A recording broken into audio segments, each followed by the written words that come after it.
Hello and welcome back to my channel. If you're new here, my name is Christine. I like to read dark and disturbing things, and today we're going to talk about what I read for Summerween.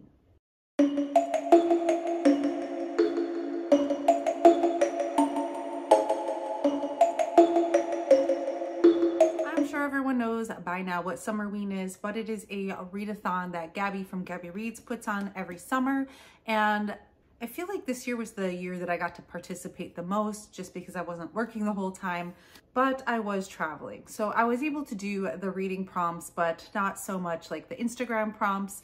But the reading prompts were just 5 prompts. The first one was read a book in the dark. Easy peasy. Second was to read a thriller or a horror book. And since I usually read horror anyway, I decided to go with thriller just to kind of mix things up a little bit. Prompt 3 was to read a book with a night sky on the cover. Prompt 4 was to read a book with 5 or more words in the title because this was the 5th year of Summerween. And prompt 5 was to read a book that takes place in the summer. So I kind of crossed over a lot of these, but this is everything I've read in the first half, and I think I've hit pretty much every prompt anyway. So what I'm going to do is talk about the books that I read, but in between, I'm going to show you some footage of when I came back from my trip. I did try to go around Halloween decor hunting, and I will put in some clips of that in between talking about my books.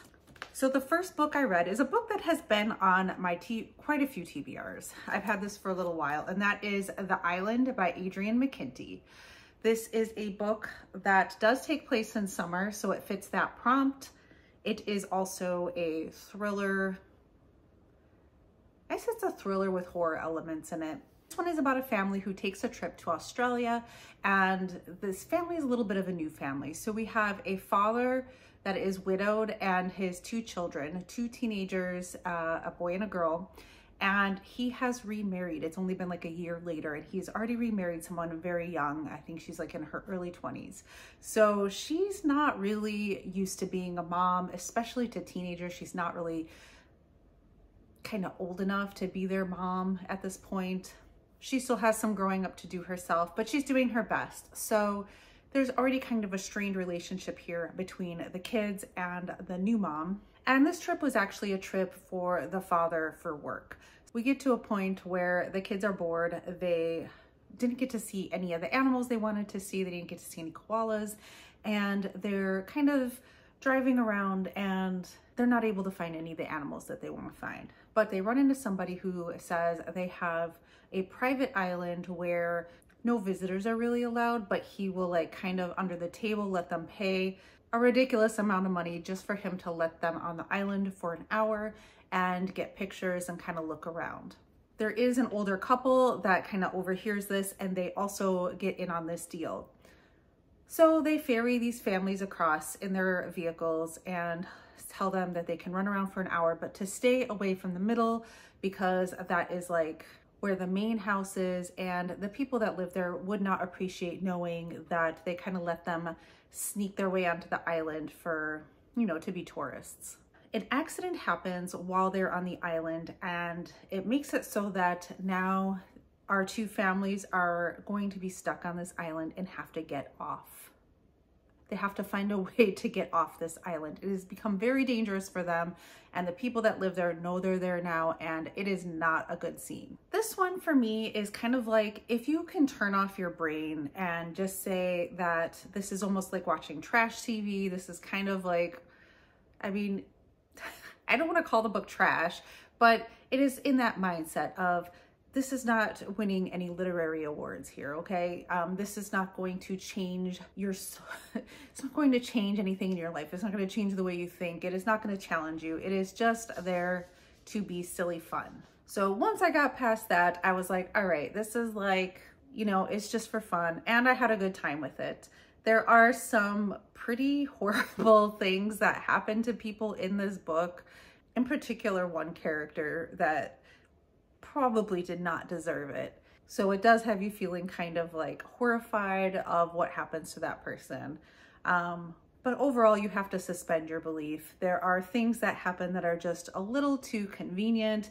Our character, our new mom in the situation, who's like 22 or 23 years old, seems to know an awful lot for someone of that age, for anyone of any age really, when it comes to the situation they're in. I found it very unbelievable. But if you're just reading this for the fun of it, I think it is a fun read. I'm going to give it 3.5 stars. I would round it down to 3 for Goodreads. I had a decent time with it, but I wouldn't go, you know, shouting from the rooftops that everyone has to pick up this book. It was just perfect for summer, really. Perfect for Summerween. A quick, kind of crazy read. All right, I love filming in parking lots. It's totally comfortable. Okay, so technically Summerween is over, but Summerween and Halloween is a state of mind that is all year round, so I'm not worried about it. But during actual Summerween, I was not able to vlog because I was on vacation. Well, I was traveling, I was visiting my mom, and yeah. So this is my first time actually going to try to find a code orange, to try to find some Halloween items in the wild. And I am at home right now, so I'm about to go in. I'm not sure if they're gonna have anything. I did find some stuff at Joann's a few weeks ago when I went in there for some yarn, and I have not specifically gone out for Halloween decorations at all this year. So I'm going to head in at home. We'll see what they have, and then I'm probably gonna go over to Michael's and Home Goods, and then I'm gonna do my actual errands that I went out to do, which was go to Costco. So let's go see what they have.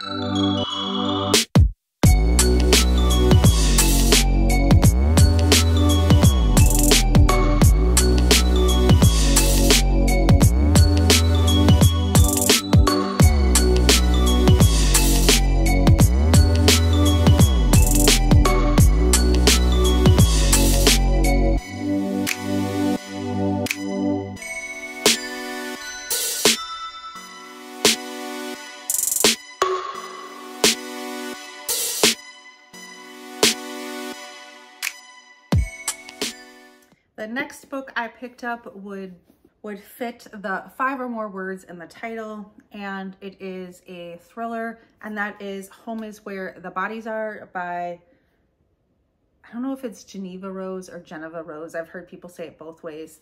By the way, can I just say, I mean, this is an amazing cover, and mine did come in a slipcase, but I feel like so many covers look very similar to this one that just came out recently. So I'm gonna pop a picture up here that really reminds me of it. And then this is different, but the same like color scheme, the same idea here. What is going on? Like, I don't know, it feels like they all came out kind of at the same time and they all have the same look, and then I'm gonna forever get them confused. I feel the same about all the Final Girl books, like by Riley Sager and then by Grady Hendrix. All right, that's a side note. This is about a mother of 3 grown children, and she is passing away. She passes away early on in the book, I think the first chapter. And what the 3 children, how they have to interact after she passes, and they end up finding a videotape when they're going through all their family's belongings to, you know, sort things out. They decide to, like, you know, take a stroll down memory lane and watch one of the videotapes. So they're watching this videotape, and recorded over the end of one, like a birthday party or something like that, there is a clip of tape where their parents are seen with a dead body. Now, this kind of comes as news to them. They did not know that their parents would ever be involved with a dead body, but there was a case when they were growing up of this girl who went missing, who was a family friend, and this is in a very small town, so everybody knows each other, and they start to investigate and wonder if their parents had something to do with this. Their mom is dead, they can't ask her, and their father had gone missing several years prior, and they haven't seen him in like 8 to 10 years or something like that. So I picked it up for that reason. That sounded like a very interesting premise to me.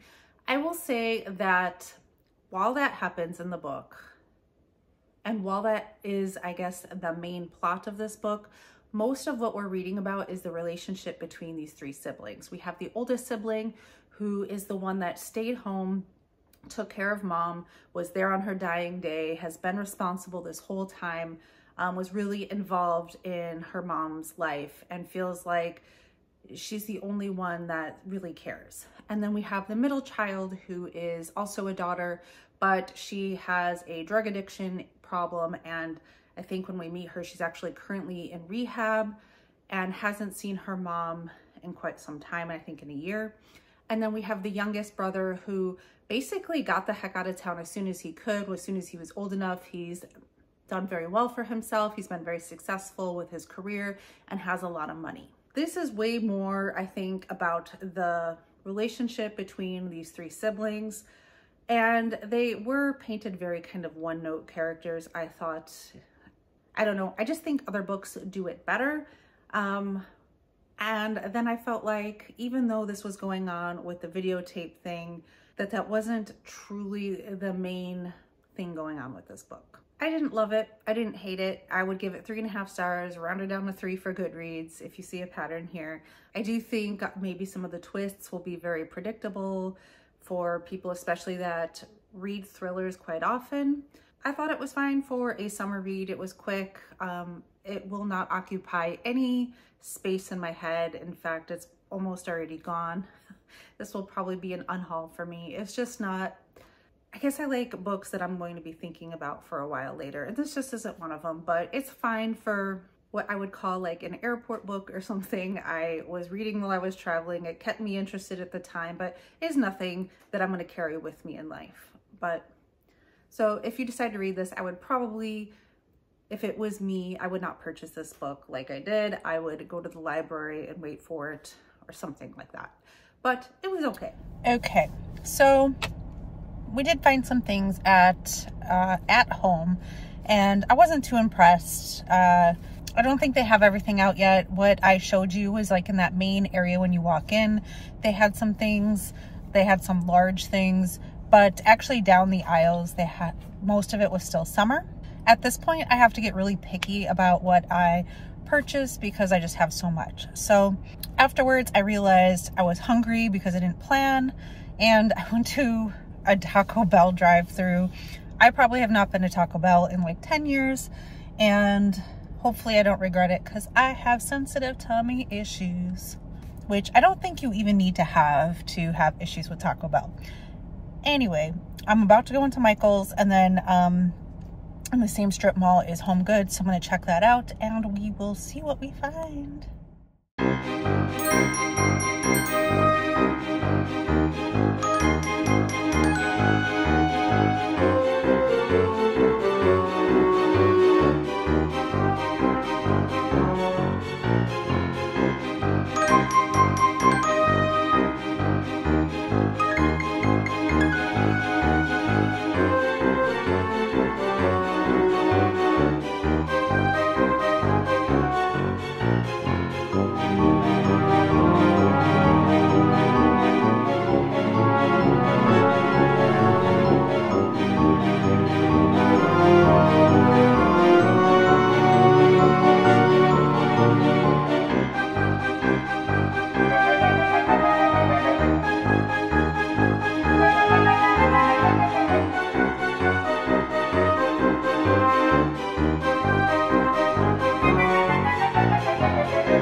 Next, I read a book that would cover the prompt for A Nighttime Sky, having 5 or more words, and that is Let the Woods Keep Our Bodies by E.M. Roy.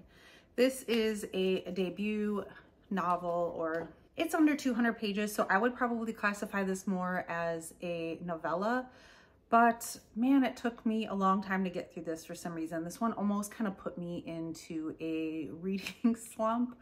But let me tell you what it's about first. This is about another small town. We have a girl named Leo, and she's pretty much an outcast. She lives with her aunt because her parents died when she was younger, and she's an outcast. She has no friends. She doesn't really, whatever.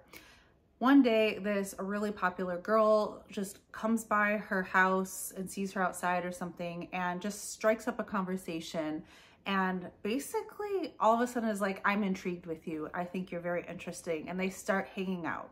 They end up becoming friends and more than friends. And then in time, this girl, Tate, goes missing. And the lead suspect is our main character, Leo. And we're kind of going back and forth each chapter of before and after her girlfriend goes missing. And we're trying to piece together what exactly happened. This one for me, I just felt like I didn't understand how these characters came together to begin with. Once they were together, I found their relationship believable, but the way that it started, I was just skeptical. I don't know about you, but I can say in my experience, I have never seen 2 people that have gone to school together their entire lives, and just one day the most popular person comes by and is like, oh yeah, all of a sudden I'm interested in you and now we're friends. Doesn't happen that way. You've known each other your whole lives. Okay, so while I didn't find that believable, once they were together, I did find them cute together, but it was, I don't know, a little YA for me, I guess. It didn't really make sense. I feel like the buildup in this one just takes so long to get there. And for me personally, I got really bored, and I kind of was just like, I got to like 3/4 of the way done with this book, and I was like, oh my God, can we please just get to the point? Can we please end this? Because I was just really losing interest. It should not have taken me this long to read this book. And then when I got to the end, things got really weird, and I'm gonna say I did not fully understand what happened. And that could be because of me, because I just didn't care anymore. I really didn't. This could very well be a me thing. I looked up other people's reviews. Other people seemed to really enjoy this or enjoyed it more than I did. So maybe for whatever reason, it just didn't click with me. My head wasn't in the game. I felt like sometimes the flipping back and forth was a little confusing, even though it says at the beginning of the chapter before or after. Sometimes I'd be reading and I'd have to look back to see like, wait, what's going on? Oh, okay, we're in after, we're in before. I just felt like it didn't have a whole lot to say, and then the end was really rushed and somewhat nonsensical, or at least to me. So this one to me is like a low 3-star, like maybe 2.5 rounded up to 3. I'm sorry, it didn't work for me. All right, so I just got back from Michael's, and then I hopped over to Home Goods, and Michael's had like their disco groovy Halloween stuff out, and they had like their like the village stuff, and they had some cute pillows, but I feel like I already have pillows, more pillows than I probably need. So the only thing I bought there was this yarn that I want to try to make like a stuffy with. Maybe it's kind of weird because they'll give you an in-store coupon for just one item at 30% off, but if you shop online you can get every item that's not on sale for 30% off, and you could do in-store pickup. So I probably would have gotten more yarn if I could have just done that, but you gotta make everything difficult. And then they also have now self-checkout, which, yeah, I don't know. At the risk of sounding like an old person, I do like self-checkout sometimes, but I wanted to use a coupon. It wasn't working. I had to wait for somebody to come over, and then I just felt bad holding up the line.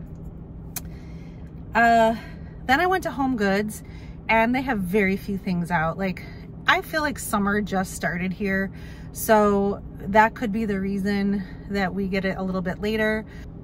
You'll see in the clip, but they kind of have the same pink and like light orange, like not Halloween orange, but like this disco orange or whatever they want to call it. It's like the same thing. So there were some cute blankets, but they were pink, and I'm just not a pink person. If they were like this color, like lavender or purple, I would have loved it. And purple, even if it wasn't dark purple, is more of a Halloween color. So I would love to see something like that. But, you know, there's tons of people that love pink, so I'm just not one of them. So, I mean, there's some stuff out there, but I could tell that the stores haven't really put their stuff out. They're trying to clear out summer stuff, and summer really just started. With the exception of Joann's. Joann's and Michael's had the most so far, but when I looked at the Michael's site, there is another line of stuff that's coming out. It's not just that groovy stuff. So we will see, I think, another selection of things. And I do love the little villages. Like, I'm always tempted to like invest and buy those things. Like, they had some cool pieces, but I have nowhere to put it really. I really just don't. But it would be cool to have a village. So I'm gonna go do the errand that I'm supposed to be doing, which is going to Costco and just getting some food. I'm really hoping it's not busy. I live by the Canadian border, and there's a lot of Canadians out. Like, they'll come down here to shop, and I'm seeing a lot of Canadian plates. I'm actually seeing a lot of out-of-state plates right now. So people are traveling, and it just makes things busier. So I try to go to Costco when it's not crazy, which is nearly impossible where I live. So I'm gonna go do that, and then hopefully I can chill out. But that's all I'm finding right now in Washington State. And we are almost mid-July, which is probably good for my wallet. So I'm not gonna complain. I don't really need Halloween, more Halloween. My husband will be like, you gotta get rid of something. And I don't wanna do that. All right, I will talk to you guys later. I'm not gonna talk about this one too much more because this was a reread for me. I actually just finished it today. That is My Heart is a Chainsaw by Stephen Graham Jones. This was like my favorite book of the year, like maybe 2 years ago, I think. And I reread it because I want to read the finale to this book. So I reread this, and I just started this morning the second one in the series, which is also a reread, and then the third one will be my first time reading it. So I'm not going to go into detail about this one because I feel like I've talked about it ad nauseum. Yeah, I still loved it. I'm glad I reread it because there were a lot of things that I had kind of forgotten, and I think some things that maybe I didn't fully understand, like when the shit hits the fan in the last third of this book, things were like going pretty quickly, and I think that there were some things that weren't really clicking in my head. So I'm glad I did a refresher because I have a poor memory, but also I love Jade, so I'm glad I got to revisit where I first met her. I also then listened to Night of the Mannequins by Stephen Graham Jones. This is a novella. I don't know how many pages because I listened to it, but I think it was, on whatever speed I listened to, was like an hour and a half long. Going into this, I thought this was going to be like that episode in Doctor Who where all those mannequins come to life and, you know, they're out in the streets killing people. That is not what this is about, although there is a mannequin involved. This, because it is so short, I don't want to say too much, but this is about a group of friends that decide to pull a prank in a movie theater involving a mannequin, and things just get crazy from there. If you like, obviously, Stephen Graham Jones just loves his slashers, and he loves his slasher lore and following the rules. And this is no exception. This reminded me a lot of My Heart is a Chainsaw. It also reminded me a lot of I Was a Teenage Slasher. These characters feel that real life has to follow the rules that these movies that they love do. I hope that that explains it without saying too much. It's a short story. It was one that I really enjoyed. I would give it 4 stars. And I think that maybe this would be a good introduction to Stephen Graham Jones to see if you can kind of like vibe with his writing style, because I know that it's hard for a lot of people to get into it. This is a shorter one, and I think it really gives you a good taste of what some of his other books are like. All right, you guys, I survived Costco. If I look disheveled, it's because it is hot and it was crazy in there.